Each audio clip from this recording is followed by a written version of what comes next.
Hi, my name is Kelley Tilmon, and I am a professor in the Department of Entomology at Ohio State University, and I am the field crop entomologist for Ohio. I do a lot of work in corn, soybeans, small grains, and forages.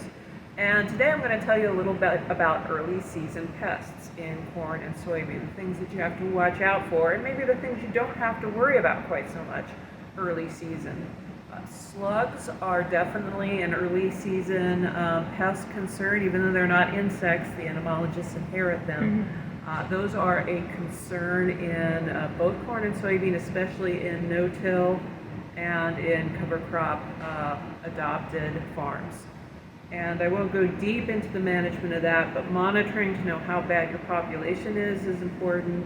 And if you're going to apply rescue treatment, you want to do that sooner rather than later. For soybean, one of the insect pests that people worry about early in the season are bean leaf beetles. And bean leaf beetles overwinter as adults, and then they come out very early because they're already adults and ready to start eating, and they can get into early season soybean, especially if they're near alfalfa, where they have a habit of sometimes overwintering. And so these bean leaf beetles can cause round feeding holes in leaves that are very concerning to some people.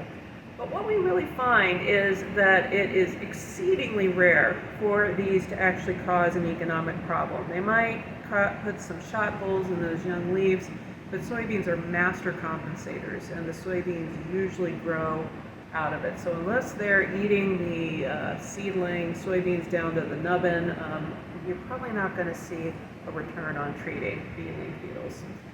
In corn, one of the early season pests that we have our eye on, especially in northwest Ohio, in sandy soils, is Asiatic garden beetle. This is a white grub, sort of like a June beetle larva or grub.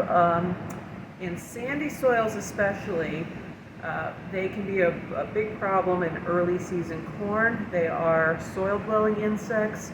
They feed on the roots of emerging soybean plants, and they can cause considerable stand loss in fields where they are abundant. And there are some planting strategies products you can plant with, although some of the go-to products that you might expect to work, like Capture, we have found have very low efficacy. So if you think you have Asiatic garden beetle problems, get in touch with us so we can give you our best management recommendations. This is Taylor Dill here with Battle for the Belt. I'm up at the Worcester location, and this week we're scouting. We're looking for bean leaf beetle damage, and we do find it in some of our plots, but not all of our planting dates, as the environment has not been right for every single planting date. However, in our planting date 1, we do find some damage. This bean stand has seen a lot since it's been planted. We were planted on April 12th. We had some seed corn maggot issues, wet soils, cool soils, and now we have bean leaf beetle. You can see our circular feeding. We also have some spiders on this particular plant.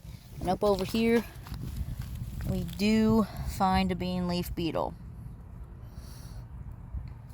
Now, this damage will not be what causes the yield loss in these plots, and normally bean leaf beetles don't cause significant yield damage in our fields here in Ohio, but that just depends on the time. Sometimes we might see some stand loss, but that depends on the environment and is fairly rare. However, if we look at our planting date 3, you see of damage. We have a nice stand here. Our unifoliates are coming out, so we're at VC.